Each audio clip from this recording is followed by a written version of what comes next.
Hey Booktube, I'm Kate. For my first video on this channel, I wanted to do the Booktube Newbie tag and talk to you a little bit about what I am currently reading. Question 1 of the Booktube Newbie tag asks, why did you start this channel? The answer to that is real simple. I like talking about books and I would like to do it more with strangers on the internet. Question 2, what are some fun and unique things you can bring to Booktube? It's a little hard to answer that question without tooting your own horn, but I'll give it a shot. First of all, I'm working on a PhD in political science, and I can bring the perspective of a social scientist to conversations on Booktube, particularly conversations about nonfiction. I also read widely in literary fiction, nonfiction, and poetry, all of which I think could use some more representation on Booktube. Question 3, what are you most excited about for this new channel? Talking about books. Question 4, why do you love reading? Reading gives you windows into new ideas and new stories and new experiences and new emotions. It takes you outside of the confines of your own life and your own experience in ways that I think are really exciting and really beautiful. Question 5, what book or series got you into reading? I don't have a definitive answer for this question, but I loved the Nancy Drew mysteries when I was a kid. Question 6, what questions would you ask to your favorite booktubers? I don't have any burning questions, and if any came up, I just ask them in a Q&A. Question 7 is, what challenges do you think will be hardest to overcome in starting a Booktube channel? I'm pretty busy, and I'm not sure it's going to be easy to find time to record, edit, and upload. Question 8, when did you start reading? So I don't remember this myself, but family legend goes that I was about 2 or 3 when I started demanding to know what words on a page meant. So my family got me a phonics kit and we were off to the races. That should tell you 2 things about me. Number 1, I've always loved books. Number 2, I've always been a little difficult. Question 9, where do you read? Everywhere. And finally, question 10, what kind of books do you like to read? I mostly read literary fiction, nonfiction, and poetry, and I've got a soft spot for science fiction. To illustrate my reading taste a little bit, I wanted to share with you a couple of things that I have been reading recently. So I have 3 poetry collections that I am inching my way through. The first of those is Citizen, an American lyric by Claudia Rankine.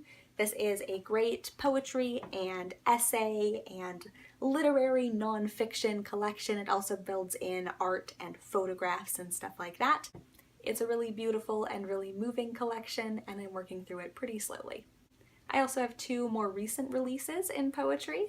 The first of those is There Are More Beautiful Things Than Beyonce by Morgan Parker. And then I'm also reading When I Grow Up I Want to Be a List of Further Possibilities by Chen. Nonfiction-wise, on audio, I've been working my way through Dissent and the Supreme Court by Melvin Urofsky.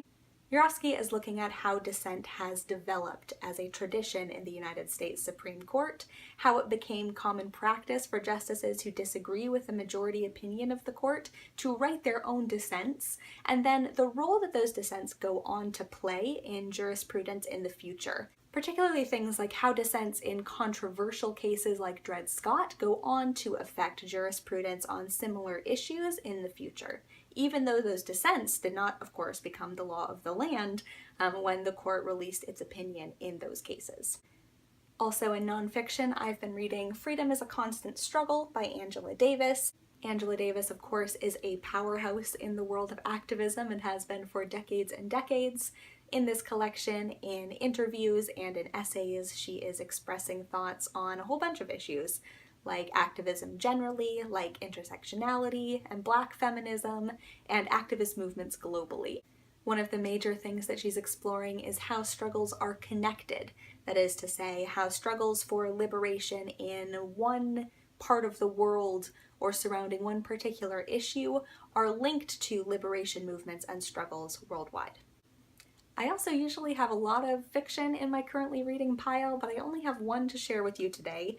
That's Binary Star by Gerard, which is a very slim, poetic piece of fiction. It is dealing with a young woman who is struggling with anorexia and a really bad relationship, and she is using metaphors about stars and systems of stars as a way to explore her emotions and her experiences.